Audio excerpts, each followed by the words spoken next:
now that we got the formalities out of the way, let's get into the drama. So, Karen, why you do Karen like that? So first of all, I assume you're referring to my caution racially exploitative non-emergency phone calls act, which really says, listen, we're tired of folks making arbitrary non-emergency phone calls to weaponize the police against Black people. But the reality of it is false accusations for Black people have led to death.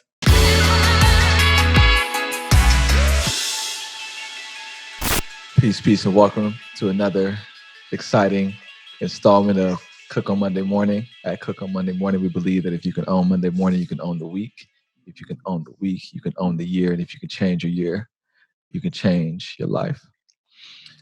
So today I have a young man that has been following my lead ever since I came on the political scene. I truly love this brother. He's doing the good work on behalf of the people of District 10. Before that, he was doing the good work on behalf of the youth and families of San Francisco, which he continues to do as supervisor of District 10. Before that, he was doing the good work in several different capacities that I hope we'll get into.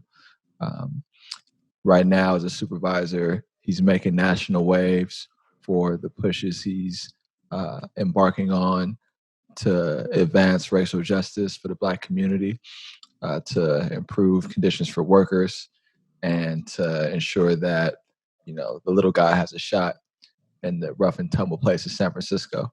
Shamann Walton, welcome, brother. Thank you so much, man. It's good to be here with you always.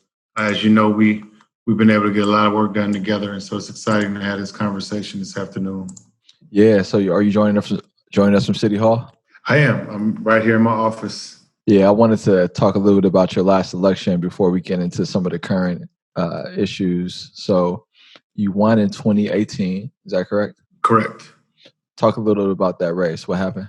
Well, it was actually an exciting time. I was actually running for office while we were fighting hard to make change on the Board of Education, as you mentioned. And it was a time period where a primary focus here in the city, obviously, was affordable housing and making sure that we did everything we could to stop the outmigration of the Black population and provide opportunities for folks to come back and to really just make sure that we had the maximum amount of affordable housing in our communities. Fortunately, being on the Board of Education, able to address some of the gaps and issues that exist for our young people, we were doing that work already, as well as serving as the Executive Director of Young Community Developers, had already developed all affordable projects in District 10, have provided so much support and thousands of jobs to individuals from District 10. So as we look at the primary issues and concerns of the city and the district, particularly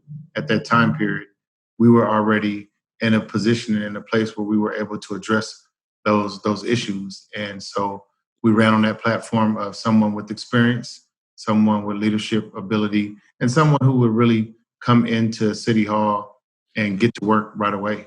And fortunately, the voters felt that way. We had a lot of folks organized in the community to support our election, including 8 members of the Board of Supervisors at the time. And we ended up winning. And like we promised, we got right to work. And so just excited and humbled to be in this position where we can really make some change for folks in community and for folks in the district. The audience that has been connected to Cook on Monday Morning is starting to be national and international. So people may not have any idea what a Board of Supervisors is or what District 10 is. Can you kind of paint a picture of District 10 for people that may not know? Definitely. Well, in terms of the Board of Supervisors itself, we are the legislative branch here in San Francisco. So we have a mayor and 11 members of the Board of Supervisors. We make all the laws. We have some commission appointments, and we also work to approve the budget with the mayor as well.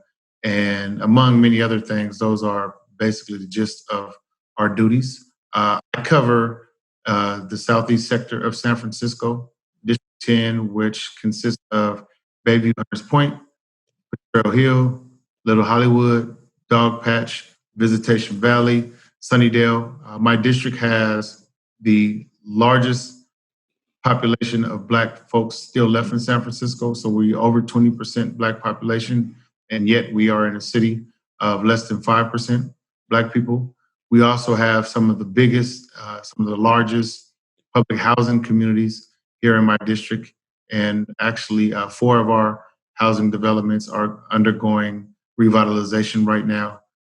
So those old dilapidated buildings that we have seen for years, where my family is from, where I originally come from, are now being transformed into beautiful and better places for our folks to live in our communities. And so that has been something that we've been excited about. But our district is really the last frontier for Black people.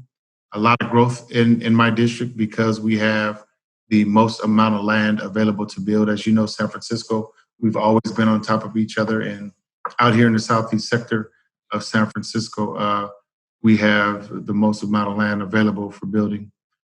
We also have the worst pollutants that exist here in San Francisco. We have a former naval shipyard base, as well as we had several PG&E plants.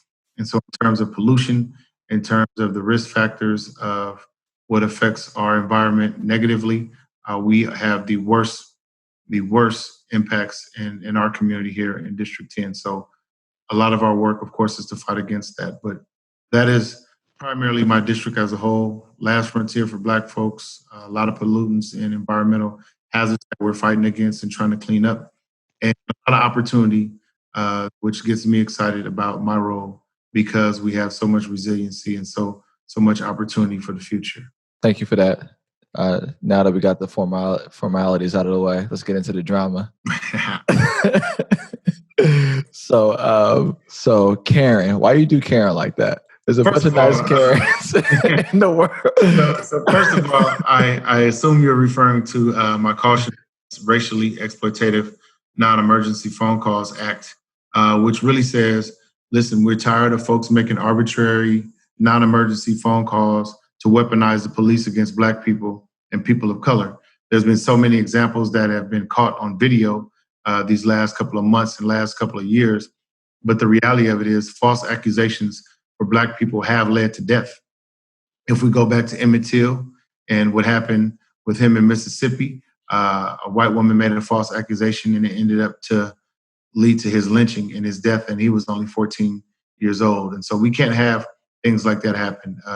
The fact that someone sat on George's neck for 8 minutes and 46 seconds actually was the result of a emergency call to police officers for a counterfeit bill.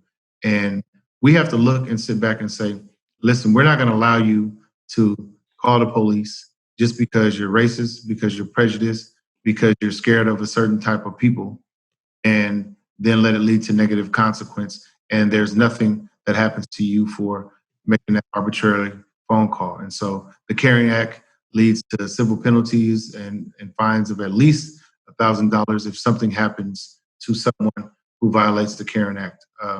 There's also a state law right now that's being going through the state legislature by Assemblymember Rob Bonta that would also have criminal and civil penalties for someone who would violate the statutes of the CAREN Act and make a phone call to police based on someone's race, gender, sexual orientation, or any other protected class. And so once that criminal penalty is made opportunity by the state, then we will be able to also insert that into our legislation, because we can no longer allow people to weaponize police.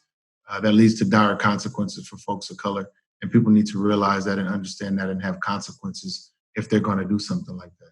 You got a lot of deserved national attention because of the name of the act.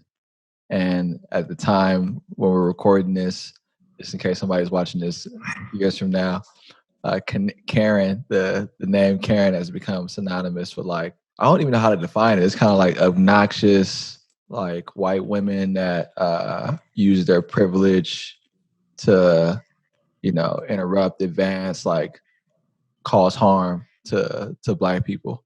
But I actually first heard about the name Karen from a teacher. Like, a teacher was telling me, her kids don't respect her. They keep calling her Karen. And I was like, oh, what's that mean? It's just like a universal name for all white men when they call her Karen. And so when I saw the name, I was like, "That's my man. That's Shamann." Because all right. So the issues behind it are real. Like I have had encounters, like a dispute with a neighbor or whatever. It was like, "Well, I'm gonna call the police on you, and they're gonna believe me because you black, right?" Like it's a real thing. And so the reality behind what you're doing is incredibly important, and the name is incredibly hilarious. So, But like I tell folks who complain about maybe this name being connected to a particular person, et cetera, this is really about what the law is intending to fight, and what we need to do to make change. And this is not directed towards a particular person. People obviously make their own inferences when you push legislation and pass legislation, but for me, it's really about the end outcome, and that's to stop people from making these racist, arbitrary phone calls that get people like you and me locked up and possibly killed, just because someone has an issue with a particular race. So you don't have to go in on the name thing. I can do it for you. Yeah, having known you, I knew that you would get that seat and address stuff that wasn't popular to address, and I also knew that, like, you're a person that's kind of like very much hands-on. Before COVID, before the onslaught of George Floyd, before the murder of George Floyd, and all these incidents with this like name called Karen, like white women, the barbecue Becky. There was like a bunch of social media things that went viral over crazy incidents. You were advancing this discussion about reparations. And it's kind of one of those things that people really don't want to touch. Like universal basic income wasn't really reparations, right? There's not a lot of black people in the city. And so the political, just as somebody thinking about the political calculation for you to go in on reparations in a city like San Francisco, it didn't seem like it was about like political advancement. It seemed like a risk, right? And but you did it, and I wasn't surprised you did it. But I appreciate it also that you did it. So, can you talk a little bit about what your thought process was behind that and where it is right now? Yeah, well, one, just in terms of even taking political risks. I mean, if you look at this and this, I was elected in 2018. It's already 2020, so almost 2 years has gone by. And if we are going to say we're coming in office to fight for change, to fight for reform, to make sure things are different, we have 4-year term. And if I'm fortunate enough to do a good job and people in District 10 think I should get another, we only have 8 years. And that time shoots by. And so you have to jump right in and focus on the things that you have seen have been issues and concerns for whatever period of time. In the case of reparations, obviously since the day I was born. And reparations is really taking into account the wrongs of Black folks here in this country, and specifically to what we're able to do here in San Francisco, and saying the things that you've done to create injustice, things you've done to create systemic racism, the things you've done to keep Black people from wealth and from the opportunity to be able to build what they need to make sure that we can overcome all of these negative outcomes that have systemically exist for hundreds of years. Reparations is the way to do that. What we did here in San Francisco is all of the members of the Board of Supervisors co-sponsored a resolution that we introduced from my office to focus on a reparations plan.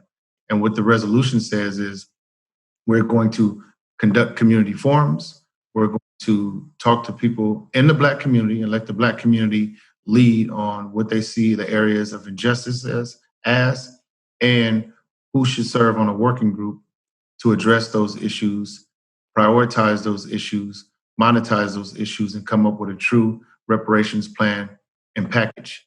And after we conduct the community forums, get all the community input from the Black community, we have conversations with our allies, and then I will legislate a 15-person working group that will do the work in terms of coming up with the strategies and the actual plan and what resources will go into addressing reparations. And to your point, A lot of people look at reparations and say, just give everybody a check and take this money and you can run with it. And again, our focus is to really come up with something that's going to change how things operate systemically here in San Francisco and really reverse the negative outcomes that we've seen from generation to generation. So as we look at what reparations may be with education, what reparations may be with economic development, what it may look like around housing, what it may look like around the overcriminalization, and what you have actually seen during this crisis and this pandemic. As you know, Mayor Breed and I announced that we would take resources and redirect resources from the police department and invest in the Black community. And so I think that this will be actually our first step towards true reparations. And what I mean by that, obviously the 120 million that the mayor has identified from the police department budget and the opportunity we have at the Board of Supervisors to even reduce more resources to invest in the Black community. That is one step towards reparation, because it really is saying these resources are carved out specifically for the Black community, and the decision to decide what we prioritize, what injustices we address from those redirection of resources was decided on by the Black community. And so that's why it's important to say we're already taking that first step with over $100 million. There's obviously more to do. And what that final reparations plan will look like, again, the community will have to come together and decide what they want to see and make sure that they come up with decisions that will be long-term and tangible. And then the last thing I'll just say, the reason why we're legislating the process is because I won't be here forever. Current leadership of the city won't be here forever. And I want to make sure that this is something that's indoctrinated in San Francisco, something that is going to be around forever. So when that package comes, it will be something that no one can change and overturn, and we get the outcomes that we're fighting for. Before COVID, I had Chief Scott on the podcast, and I've had District Attorney Bodine. I think you're the only supervisor I'm planning to interview. Has the mayor signed on to the reparations plan? Is she supportive of it or no? Yeah, the mayor was definitely supportive of the reparations plan from the very beginning. As you know, Director Cheryl Davis with the Human Rights Commission, she facilitates the process, just as she has with the process of the redirection of the funds and resources from police department for the Black community. So she has been a catalyst and the true glue for a lot of this work. And so just excited about the way she dives in and jumps into everything. But the mayor's on board, all my colleagues are on board. Now, as you know, the devil is in the details in terms of what we come up with and what tangible outcomes can we achieve through this. But we're going to be fighting hard to make sure that our people get what they've deserved for hundreds of years here in the country, but also here for decades in San Francisco. I want to kind of jump into your upbringing, but before I do, I want to touch on a little bit about the hard reality of politics. Like, you don't always agree with people, and you're not afraid to fight. I wouldn't say like a fist fight. You're probably not afraid of that either, but we kind of, you're not afraid to go in, and it's not necessarily permanent enemies, right? But you and I co-wrote a piece saying that the NAAC leadership needed to be changed. Yeah. I think we both since have come to a better place with the current leadership. When you're thinking about a difference with somebody, what are your sort of like general, how would you say you operate in that like dysfunction or fight? Like what are you trying to accomplish? What are you trying to get done? Like what's your long-term vision around a personal dispute with somebody and where we're in? I mean, I think it starts off for me is about doing what's right and what's the right thing. And sometimes you are going to be ostracized, criticized. People are going to go against you for doing the things that are right. I mean, as you know, coming into office early on, we fought and pushed legislation to close juvenile hall here in San Francisco. A lot of elders in our community didn't necessarily support it. I don't think people really understood what we were trying to do, what the outcomes were going to lead to for people of color and Black people. And people were used to a certain method and strategy of you make a mistake, you get incarcerated, thinking that was going to improve outcomes for our young people, which obviously the data demonstrated that that was not the case. And there's so many other elements that also prove that. But when you go against the grain, sometimes people are going to be upset. But if there's no discomfort, there's also no real and true change. And so I try to focus on the things that are right. And I'm okay with taking hits when people don't agree with me. It's funny, in college, I had a big argument. I just have to say this because if you talk about daring to be different, or you talk about going out on a limb, I was having an argument with a lot of my close friends in college. And it was about how many states there are in the U.S. And I know it's 50. I've been knowing it's 50 forever. One of the folks was in my government class. We just talked about having 2 senators from each state and it being 100 senators. I mean, but for some reason, these folks want to argue me and tell me that we had either 52 or 53 states. They started naming places like Puerto Rico and the Dominican Republic, and they started even trying to identify what the states were. So we got on the phone and decided we would call some of our friends that we thought were very intelligent. And they still thought like maybe 52 or 53 states. So I'm arguing for hours against my friends, folks that, if I didn't stand on my convictions, could maybe change my mind. But the point is that I'm trying to make is you can be the only one and still be right. A lot of people think that if the masses say this is the way it should be, or this is something, then that's how it should be. But I knew that was the right thing. And I was not going to let, that 15 or 20 people or so tell me that it was more than 50 states when I know it wasn't. And same thing with the way I approach our politics. If we're doing the right thing, then that's what we have to fight for. And you're going to get hit sometimes. And sometimes, particularly because it's bold change and aggressive change. But I tell you what, we are in a great space. If we look at the example of the closure of juvenile hall, we're in a great space with some of our elders in terms of how we went through the friction and started to work together and understand why we were fighting the way we were fighting on what we were fighting for. And so I think, at the end, it put us in a better place. Could we have done things differently in that case? Yes. Just had a big fight with Caltrain. I serve on the Joint Powers Board. It's a 3-county agreement in place with San Francisco, Santa Clara, San Mateo. Long story short, San Mateo County, their transportation agency is the managing operating entity of the entire railroad. And just to make it simple, the CEO of Samtrans, also the CEO of Caltrain in San Francisco and Santa Clara, we can't even fire that person. So if that person decided to run all the trains into a wall or steal all of the money, you as a member of the city and county of San Francisco, as a resident, if you complain to me, you're upset with me, I can't even carry out some of the things you might want to see because of the inequitable relationship and the inequitable power structure that existed. And so because we had this opportunity at a 1/8 cent tax, I said, listen, if we are going to give up millions of dollars for $108 million a year tax, then now we're going to address those issues of governance where you're going to say, we have say on who the CEO is, we have say on our own independent attorneys, we have say on independent auditors and things that make it equitable as you run a rail system across 3 counties. I was massacred in the media on Twitter, particularly from folks from San Mateo County and folks that ride the rail system, because I don't think they were really understanding where we were coming from. Santa Clara and San Francisco were about to be responsible of almost 80% of revenue from this particular tax.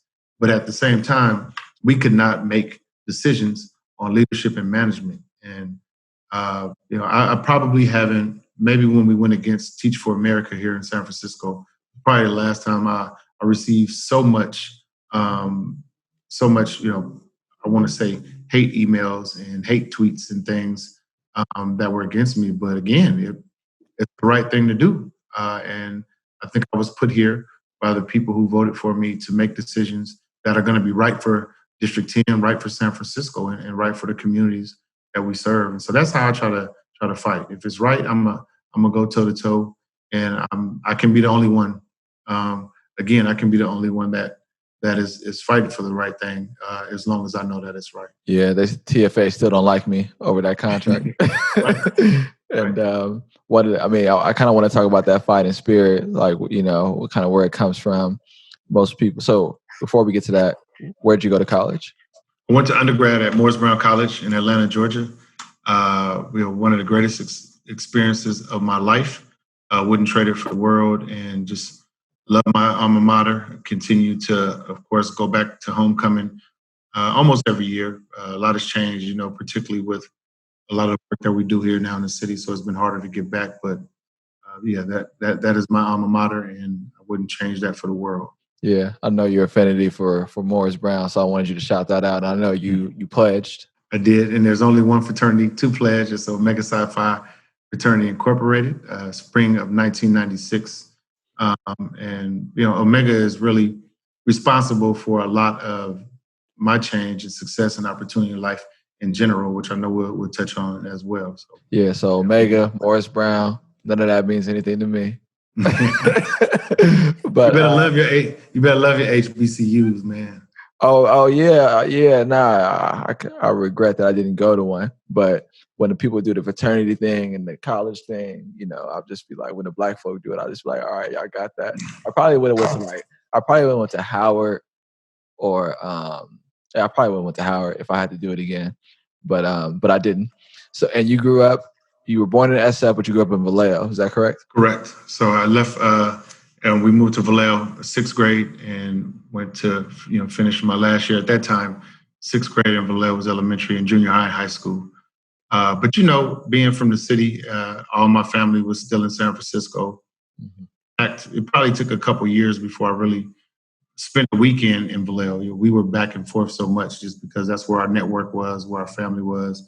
Mm-hmm. And first moved to Vallejo, which, that was like 86 or so. I'm dating myself, but people thought Vallejo was an island back then. We were the first folks to leave the city at the time to try to get a house and make that crazy commute every day. So, right.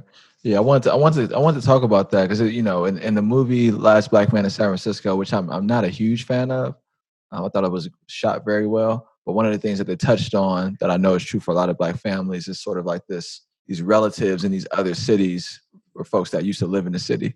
Like Antioch is a popular destination for Black folk now, but it was like Pittsburgh and Hayward and Vallejo. That was like, there were like always these kind of family ties. And it sounds like you were in the middle of that, right? Like and that's still the case today. What would you say? And I know you still enjoy a lot of good relationships in Vallejo. Or explain Vallejo. Like, what's Vallejo like? I think part of what you hit, the nail on the head in terms of when we got there, that started to be the first trend really of a lot of folks moving out of San Francisco and going to places where they could own a home and have a lower cost of living. And so Vallejo was hot and popular at that time. Fairfield, Stockton was, beginning to be one of those areas. Vallejo is a pretty diverse city, but a lot of folks with Filipino heritage, some Black people, of course, majority Caucasian, a lot of Latinos, and so it was a very diverse place. But behind in years compared to San Francisco, like the buses didn't run on Sunday when I first got to Vallejo. Every hour on Saturday. Things have changed obviously over the last few decades. But that was the kind of place it was, a bedroom retirement community. Marine Road had just opened the same year we moved there.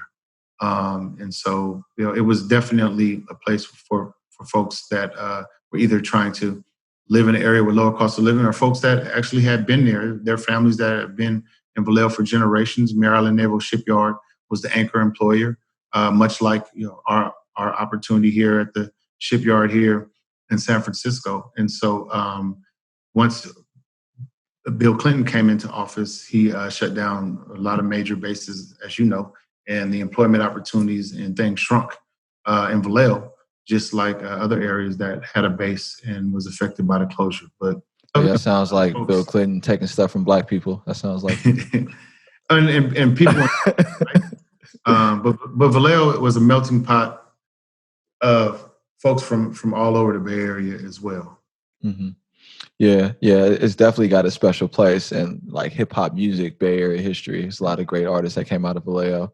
I know we have a lot of celebrated athletes that came out of Vallejo. How did your upbringing inform how you think about service? Like, talk a little bit about your family.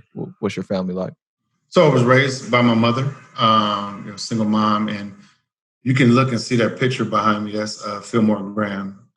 And Philmore Graham actually started the Continentals of Omega Boys Club in Vallejo in 1966.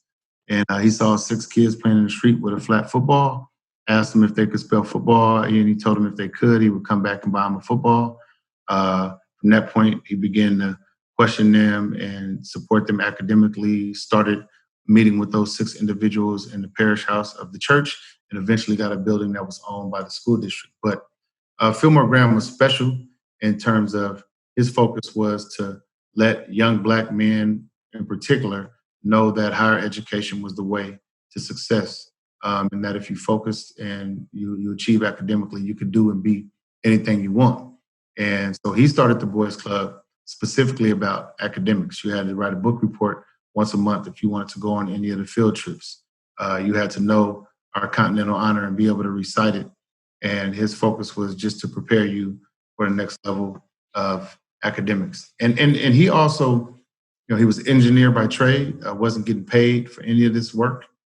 In fact, he never took a dime from the Boys and Girls Club, even as he got it established and connected to Boys and Girls Clubs of America. He just really wanted to see Black people achieve. And he lost his father at a young age. And so he knew a lot of young Black men did not have fathers.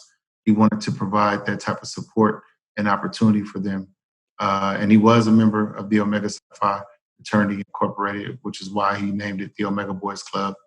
Worked closely as a mentor of Dr. Joe Marshall, who a lot of people may know started the Omega Boys Club here in San Francisco and has sent hundreds of us to school on scholarship as a result of the diaspora of Philmore Graham. And so my mom raised me by herself. Fortunately, he came into my life at the age of 12 and took on that surrogate father role and was really responsible for where I am today. And so you talk about where do you get your spirit of working for community and giving back. It definitely comes from being around him, watching him, being mentored by him, seeing him operate and seeing him be so successful with changing and supporting so many lives. And then you can see I have my favorite painting by Gilbert Young that says, "He ain't heavy at the top," and it has the arm reaching over and someone reaching up, and basically just demonstrating that if you work to help and support others, that's not going to weigh you down. And it's actually an obligation and something that we are supposed to do. And that is what he taught me. And that's why I can't help but focus on making sure we work to improve the lives of others. Yeah, I happen to know a little bit about just your personal history, and there's one thing I just kind of want to elevate because you have achieved a position that most Americans would consider like successful, not only before you got into office, but the organization that you built. But you were a teenage parent, you were expelled from high school, and you're a young Black man in America, like at this time, right? This is not like having disputes with leaders and leading reparations charges and calling out Karens across America. Like that's not like the type of outcome that's commonly associated. That's a stark turnaround. What was going on for you in high school when like all that was, when you were saddled with all of that, like kids and now these like consequences? Well, like a lot of people, was a product of my environment. My mom was commuting back and forth to San Francisco. I had a lot of free time on my hands when I would sneak out of the Boys and Girls Club or go be on the block. And so, I definitely had some healthy relationships with women growing up. Ended up with children at 16 and 17.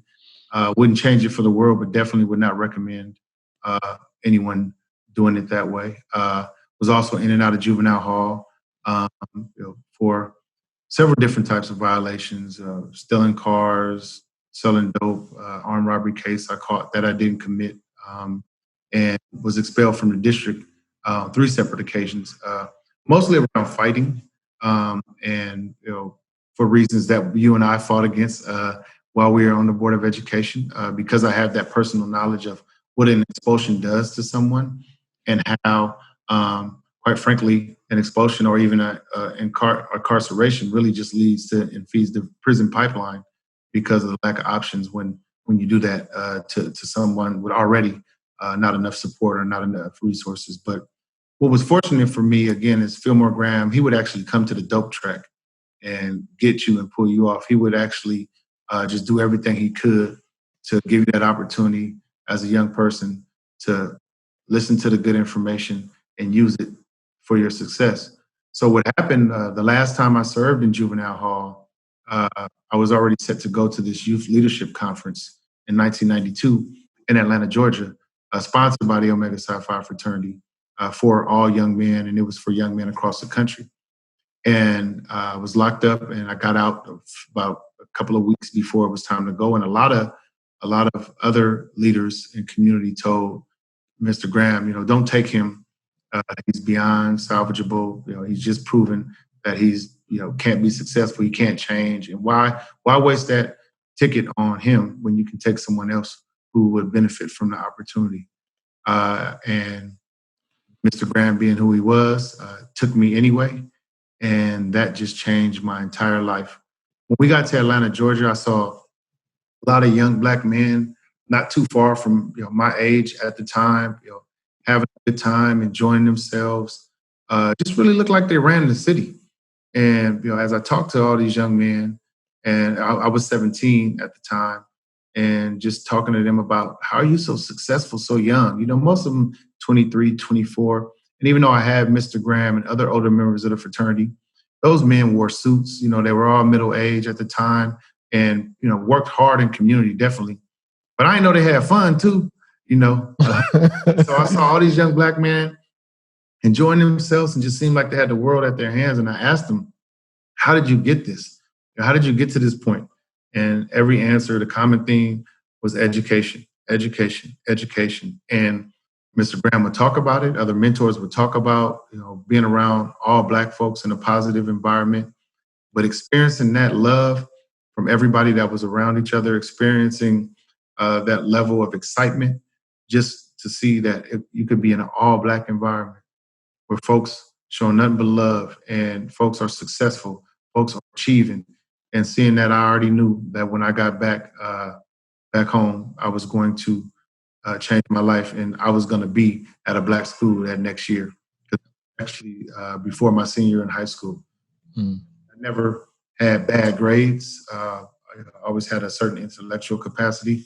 My grades could have been better, but definitely never were to a point where I couldn't get in to any school. And thank God that we never went back that far backwards. But just product of my environment, really single parent home, really thought I needed or was supposed to have things that you're not necessarily supposed to have at a young age, or you're supposed to go work for. And so just fell off into doing things that broke the law and paid some prices for that. Yeah, you never shied away from telling your story, but I think locally you're more well known about your capacity as a leader. Like I think there are some people that are more story heavy, like a lot about their upbringing, but their track record of moving things isn't as in depth as yours is. So it's kind of like this thing, at least from outside of looking in, it's kind of like this thing. It's kind of like secondary about Shamann Walton. Like the first thing is like all of the initiatives, and then the community building, and then the housing, and then the voter initiatives, and the fights. But coming from that is really remarkable. It's like really remarkable. And so I didn't want to end our conversation without getting into that. And I think it gives you the type of authenticity and agency to work in the community that you now serve, right? Because it's not like, you're still connected. You're still down. I know you from YCD, not to know you're a supervisor. So I just wanted to celebrate that and big that up. Definitely, and I do want to say, just because people say, well, you don't, you didn't talk about it here, but I try to use my story if it's going to connect and help a young person change and be different, not just because, right? And so there's definitely a time and place to have these conversations and to make sure that our young people know that your resume can change and you can do things differently, and your circumstances today don't have to be the same tomorrow. And I'll give speeches about it all the time, and there's articles out there about it and everything. But again, I like to focus on that when it's going to be something that's going to be teachable and provide an opportunity for change for our young folks, and that's what we do. Yeah, I mean, people are so busy paying attention to the stuff you push in. You don't get time to get to the work or where you came from. And so Vallejo Morris College. Do you remember the GPA you got going into Morris? Morris Brown. I graduated from high school with a 2.4. Okay. And graduated from college with a 3.25. Yeah, that's way higher than my college GPA. Man, and college is an amazing experience. I mean, I could have, worked harder, definitely in a lot of ways, but I also, did a lot of different things, did a lot of debating, served in Student Government Association for a little while. Try to take advantage of every opportunity that's available in college. Mm-hmm. It's not a more fun experience you're going to have. If I could go back to any time period in life, it would definitely be going back to college. Yeah. I know now you're a grandfather. You're the youngest looking grandfather I've ever met. Right. And I have two grandbabies. Two. Okay. Yeah, Imari and Simone. One is Imari will be 2 pretty soon, and Simone is over 4 months now. So they run everything right now. Well, I want to get into a little bit about City Hall before we close out. So you've been there 2 years. You still want the job? Do you hate the job? Man, I love this job. Okay. It's funny because I was fortunate to serve at Young Community Developers, which, as you know, over 40-year organization, really responsible for a lot of my family getting their first job. My uncles, cousins, a lot of people's family got their first job through Young Community Developers, some way, shape, form, or fashion. And so to be able to go back to YCD as executive director in the community where I'm from, and provide opportunities and work with everybody to, help people achieve. I mean, you can't beat that, right? That was the best job I ever had to get paid. I always just talk about when you get paid to do the things you like. And I remember Steve Jobs saying this, at a commencement speech. I think it was Harvard. He was like, if, get paid to do the thing you love and you'll never work a day in your life. And that's the reality of when I was at YCD, which of course was hard to leave, but obviously we wanted to make changes in different ways. But no, I love my job. As much flack as we deal with, as much as I know, I can go out right now, Stevon, do something that is successful for community. And then tomorrow I'm getting chastised because it's never enough. It's never enough because we just have so much work to do, particularly in the Southeast sector of San Francisco. But I love my job. I mean, if you're going to wake up and go to work, this is what the type of job for me. No day is the same. You get an opportunity to debate and, challenge other people, challenge people's views, promote the values of folks that support you and want to see you do the things that they put you in office to do. And so, being challenged every day, having different opportunities every day, I can't beat it. I can't beat it. So I definitely love my job, and I'm glad I'm able to do it.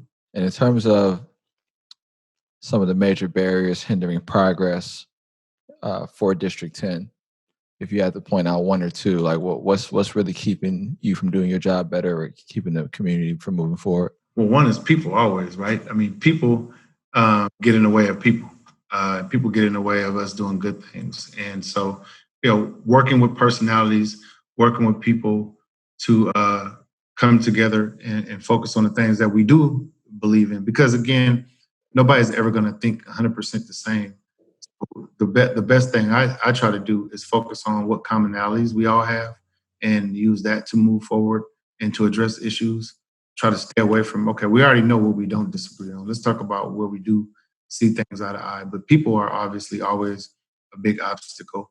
And even believe it or not, in a city as rich as San Francisco, resources are also a problem and an obstacle because there's just not enough to go around to address every issue that we have. And COVID came in and increased the crisis in terms of our ability to use resources to address the issues in our community. So people, personalities, and resources are the main obstacles.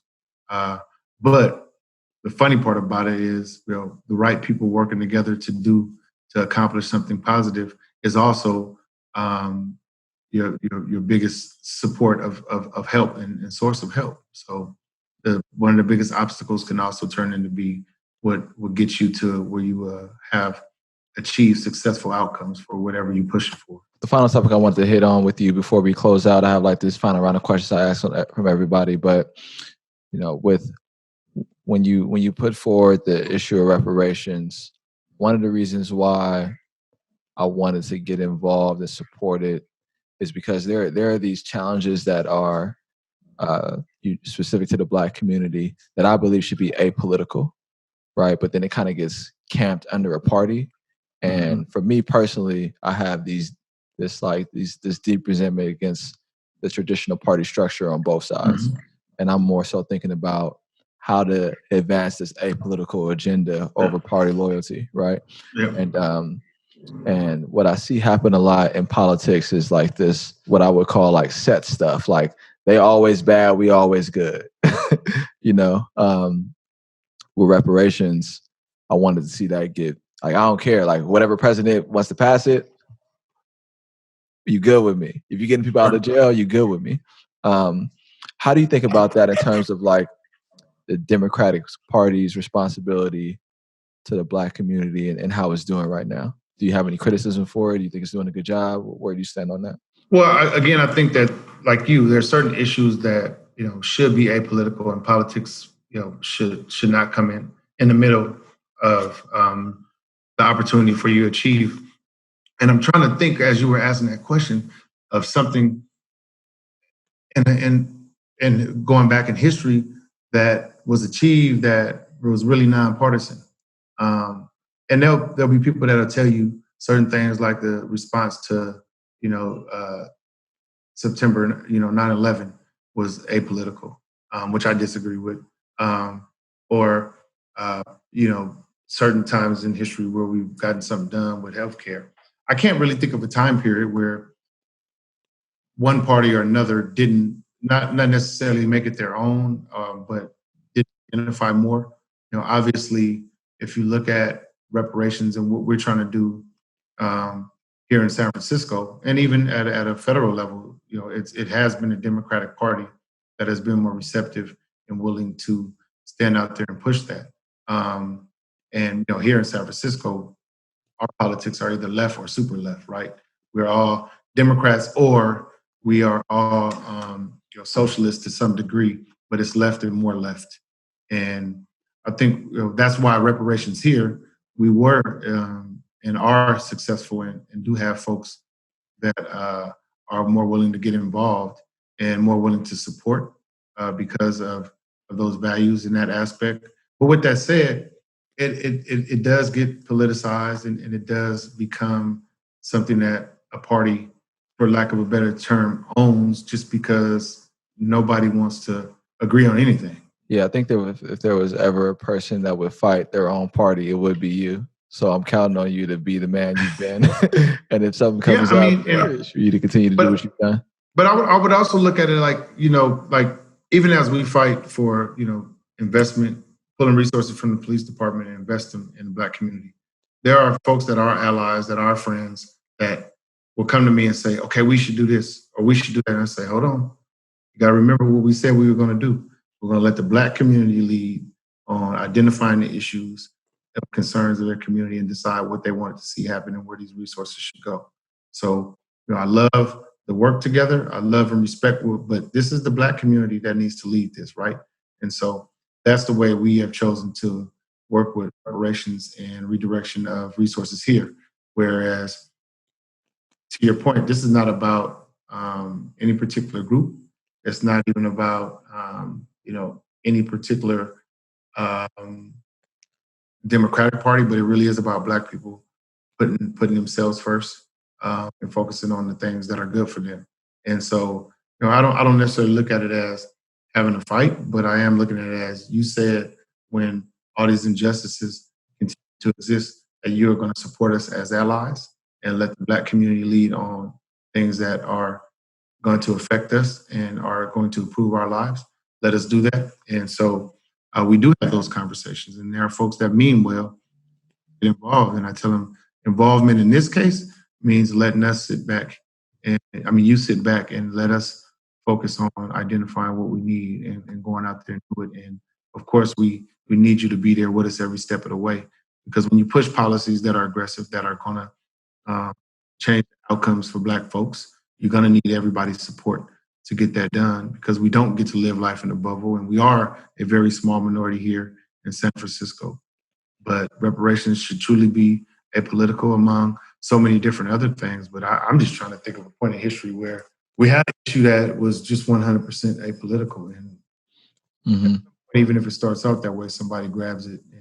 Yeah. I'm thinking about the agenda and like whoever is the mayor, like this housing agenda has to get passed on behalf of these people. Whoever's the mayor, these jobs have to get passed on, but whoever's the president, like it becomes like the like get the thing done, and I'm gonna work with you to get the thing done, no matter who you are.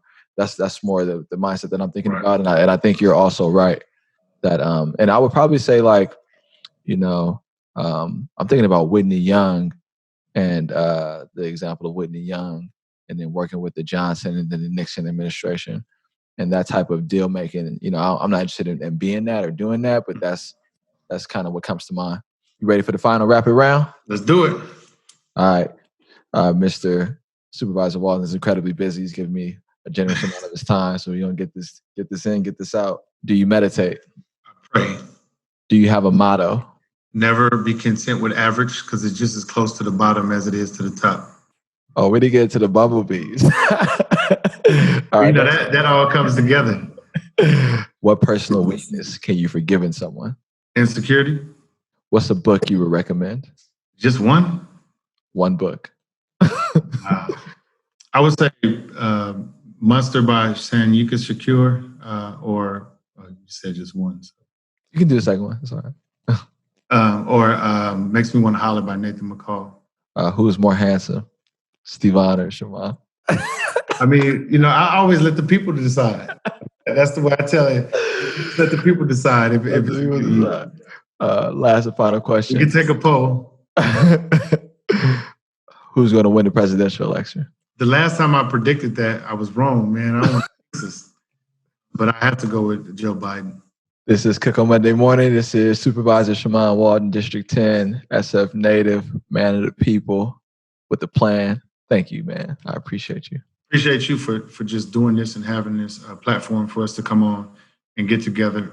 And people should know and understand that your leadership has been nothing but valuable for us here in the city as well. And so I'm proud to serve with you on the Board of Education and just continue to look forward to see everything that you continue to do. So thanks for having me. Peace, and thank you for listening to another episode of Cook on Monday Morning.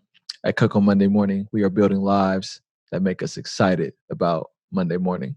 We believe that if we can own Monday morning, we can own the week. If we can own the week, we can own the year. And if we change our year, we can change our lives. Supervisor Walton has been a long-time friend and colleague.